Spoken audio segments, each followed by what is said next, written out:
Hi students, this is Devamani, lecturer, Sasya Reddy College for Women, Eluru. Subject Banking Theory and Practice. Topic Paying Banker. Commercial banks basically perform two functions. First one, accepting the deposits. Second one, lending money to needy people. When the banker accepts deposits in different accounts, it is the obligation of banker to pay back these deposits on demand or on a specified day during the banking hours. The banker accepts deposits or collect the bills or checks, promises to repay the amount due when demanded by the account holder.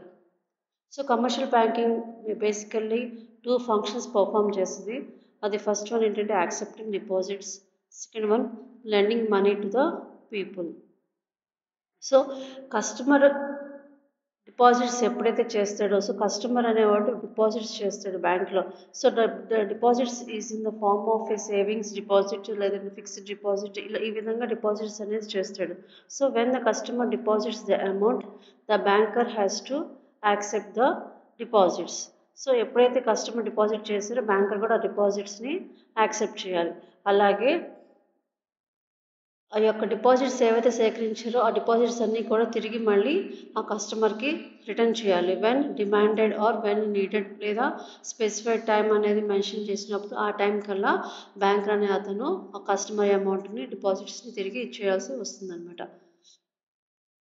So ఈ యొక్క function అంతా కూడా accepting deposits, అలాగే తీసుకున్న deposits అనేది కూడా తిరిగి ఇవ్వటం, ఈ యొక్క ప్రాసెస్ అంతా ఏమంటారు అంటే పేయింగ్ బ్యాంకర్. సో కస్టమర్ అనేవాడు డిపాజిట్ చేస్తున్నాడు, అలాగే బ్యాంకర్ అనేవాడు డిపాజిట్ చేసిన అమౌంట్ని మళ్ళీ తిరిగి ఆ కస్టమర్కి అందిస్తున్నాడు, కాబట్టి ఇక్కడ పేయింగ్ బ్యాంకర్ని పేయింగ్ బ్యాంకర్ అని అంటారు.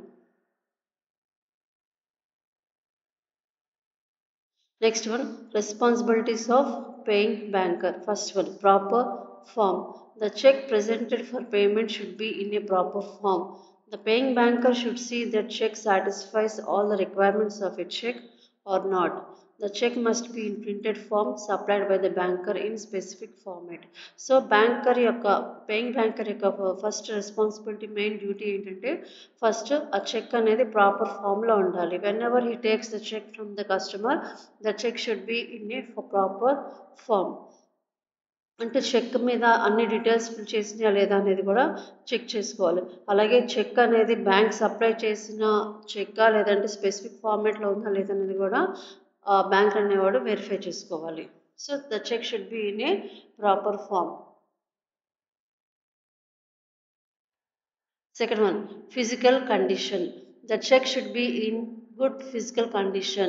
It is the duty of a paying banker that the instrument should not be torn, mutilated or cancelled. So whenever the customer presents the check in the bank, the check should be in a good condition. So customer ఎప్పుడైతే చెక్ని బ్యాంక్లో present చేస్తాడో ఆ cheque అనేది good కండిషన్లో ఉండాలి.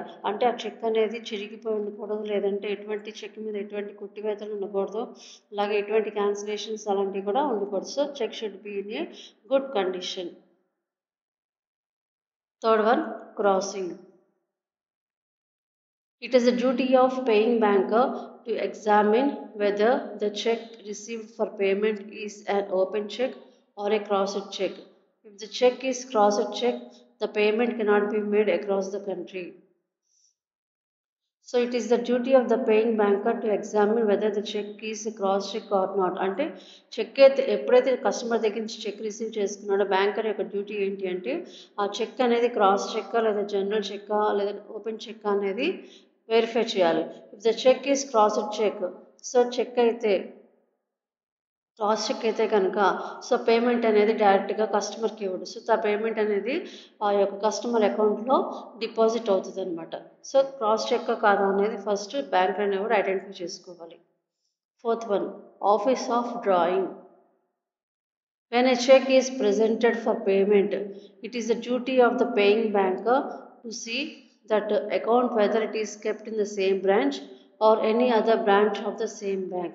So customer ఎప్పుడైతే check present చేశాడో అక్కడ పేయింగ్ బ్యాంకర్ యొక్క మెయిన్ డ్యూటీ ఏంటంటే ఆ చెక్ అనేది సేమ్ బ్యాంక్ సంబంధించిన చెక్కా లేదా వేరే బ్రాంచ్కి సంబంధించిన చెక్కా, అంటే ఆ సేమ్ బ్యాంక్ అయినా వేరే బ్రాంచెస్ కూడా ఉండొచ్చు. సో సేమ్ బ్రాంచ్కి సంబంధించిన చెక్కా లేదా వేరే బ్యాంక్దా అనేది కూడా వాళ్ళు వెరిఫై చేసుకోవాలి. Fifth one, date of the check. It is a duty of paying banker to see the date of the check. The check should possess a date for payment, and only on that date or within 6 months from the date the payment should be made.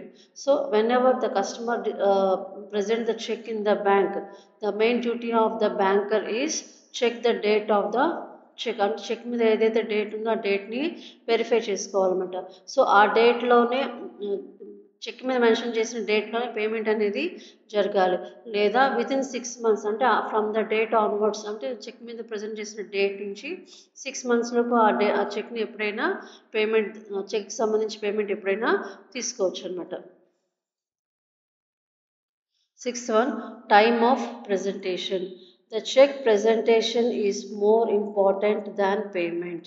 The check presented during the banking hours should be honored. So whenever the customer presents the check in the bank, it should be in the banking hours only. So అంటే customer ఎప్పుడైతే check present చేశాడో so banking అవర్స్లోనే ఆ cheque అనేది payment జరగాలి. అలాగే banking అవర్స్లో present చేసిన check దాన్ని యాక్సెప్ట్ చేస్తారు, బ్యాంక్ వాళ్ళు కూడా అప్పుడే యాక్సెప్ట్ చేస్తారు. 7th one, amount. The amount of check presented for payment has to be recorded in both words and figures and should tally with each other. So cheque మీద amount ఏదైతే mention చేశారో ఆ amount అనేది ఫిగర్స్లో ఉండాలి, అలాగే వర్డ్స్లో ఉండాలి. అలాగే ఇక ఫిగర్స్ ఇన్ వర్డ్స్, ఫిగర్స్లోని అమౌంట్, వర్డ్స్లోని అమౌంట్ రెండు కూడా టాలీ అయి ఉండాలి. 8th one, signature of the drawer. It is another important duty of paying banker to examine the signature of the drawer on the check before he makes payment with the specimen he has. If the banker finds that the signature is forged one, he should not honor such checks. When he detects the forged check, the banker should intimate the matter to the drawer to take necessary action immediately.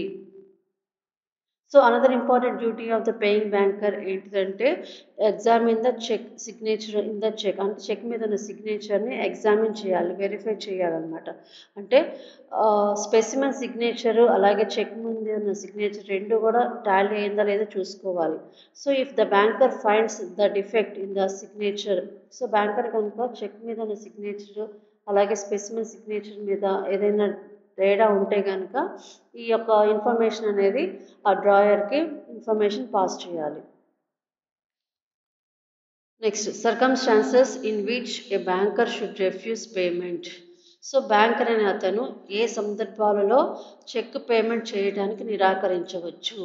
So first one, when customer does not have sufficient funds in his account, అంటే customer యొక్క అకౌంట్లో సరిపడా amount లేనప్పుడు కూడా చెక్ని dishonour చేయొచ్చు లేదా cheque పేమెంట్ని refuse చేయొచ్చు. Second one, cheque is not drawn in proper form. So cheque అనేది సరైన పద్ధతిలో కనుక అక్కడ ప్రజెంట్ చేయనప్పుడు కూడా చెక్ని రెఫ్యూజ్ చేయొచ్చు, పేమెంట్ని రెఫ్యూజ్ చేయొచ్చు.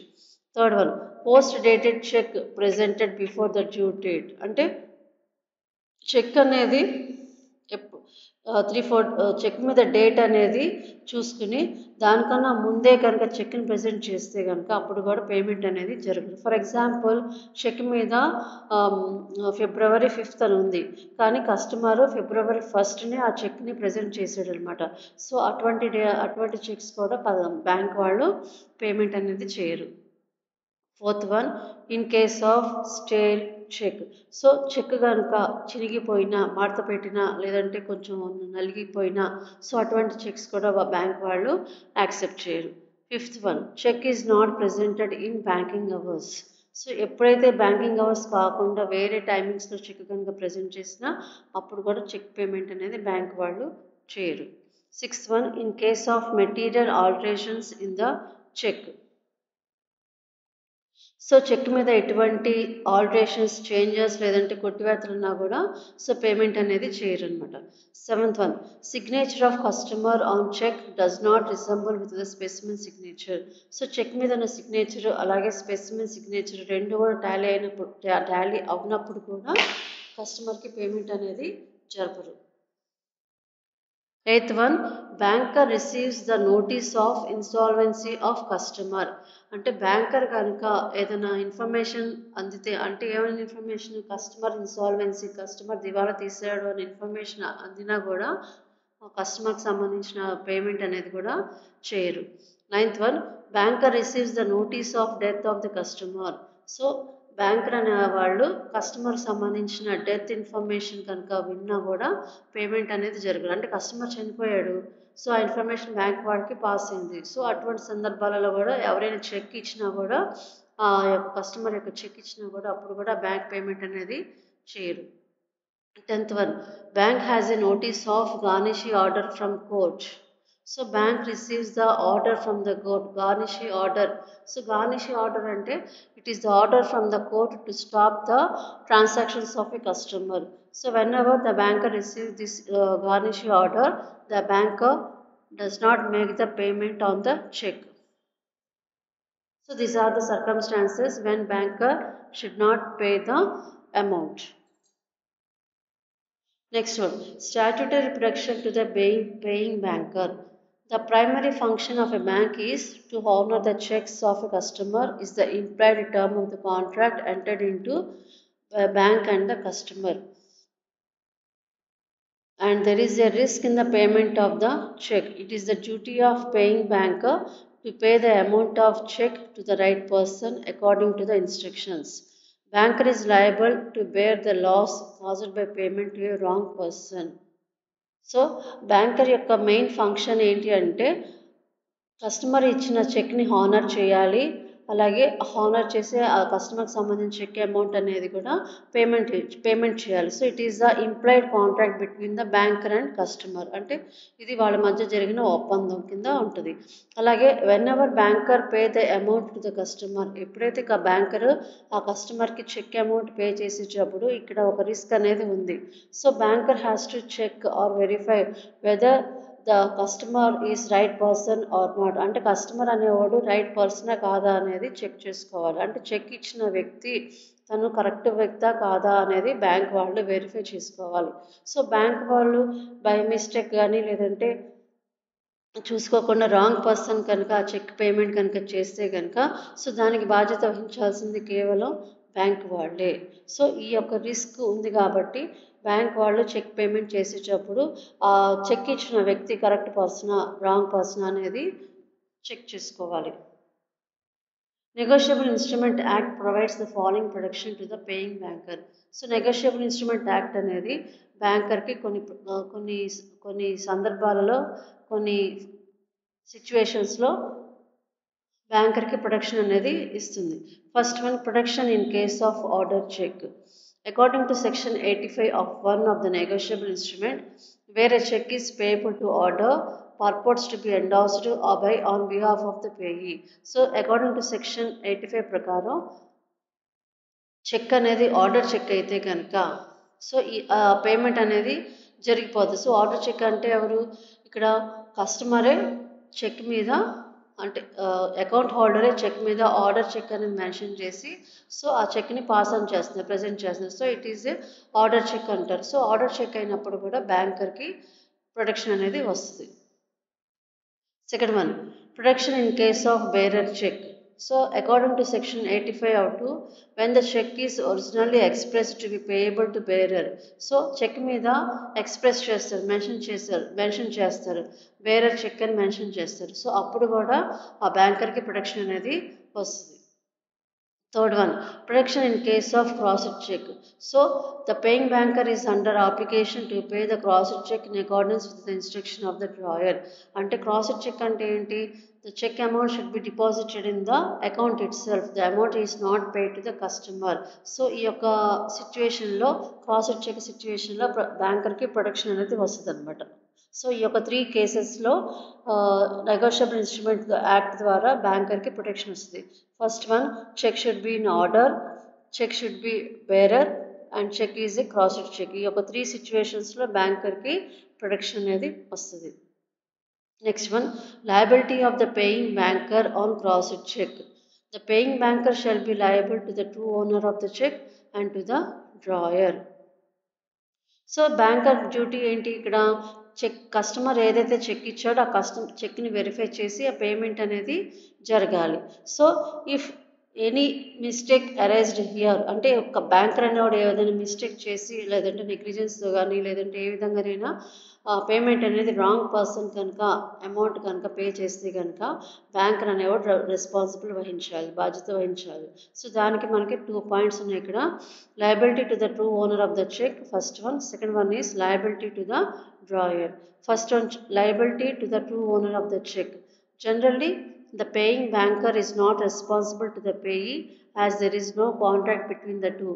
But if the paying banker makes payment of a crossed check, the banker shall be liable to the true owner of the check for any loss sustained by him. So ఇక్కడ ఏంటంటే cross check అనేది cross check కనుక ఉంటే కనుక ఆ యొక్క amount అనేది అకౌంట్లో డిపాజిట్ చేయాలి. కానీ ఇక్కడ బ్యాంకర్ అనే అతను డ్రాయర్ యొక్క ఇన్స్ట్రక్షన్ మీద, సో డ్రాయర్ కనుక ఇన్ఫార్మ్ చేస్తే అమౌంట్ అనేది పేమెంట్ చేయమని, సో ఆ విధంగా బ్యాంకర్ కూడా అలాగే అమౌంట్ అనేది బై హ్యాండ్ పేమెంట్ కనుక చేస్తే కనుక సో దానికి బాధ్యత వహించాల్సింది బ్యాంకరే. So banker is liable to the true owner of the cheque, అంటే చెక్ ఎవరిదైతే ఉందో వారికి రెస్పాన్సిబుల్ అయ్యి ఉండి ఆ లాస్ అనేది తను భరించాల్సి వస్తుంది. Second one, liability to the drawer. If the banker fails to make payment of a crossed check in accordance with section 126, the payment is not deemed to be made as per the mandate of the customer. అంటే ఇక్కడ ఈ ఒక సిచ్యువేషన్లో banker అనే అతను cross check payment చేసేటప్పుడు wrong person కనుక payment చేస్తే కనుక సో దానికి కూడా బాధ్యత వహించాల్సింది బ్యాంకరే. ఫస్ట్ పాయింట్లో ఏంటి? Liability to the true owner of the cheque, అంటే చెక్ అమౌంట్ అనేది ఇచ్చేటప్పుడు అది క్రాస్ చెక్ అయినప్పుడు ఆ అమౌంట్ అనేది అకౌంట్లో డిపాజిట్ చేయకుండా ఆ అమౌంట్ కస్టమర్కి పే చేసిస్తే కనుక కస్టమర్కి బై హ్యాండ్ ఇస్తే కనుక దానికి బాధ్యత వహించాల్సింది బ్యాంకరే. సెకండ్ పాయింట్లో బ్యాంకర్ అనే అతను పేమెంట్ చేయటంలో ఫెయిల్ అయినప్పుడు, అంటే కరెక్ట్ వ్యక్తికి కాకుండా రాంగ్ పర్సన్కి పేమెంట్ కనుక చేస్తే కనుక సో అప్పుడు కూడా బ్యాంకరే బాధ్యత వహించాల్సి వస్తుంది. So this is the paying banker.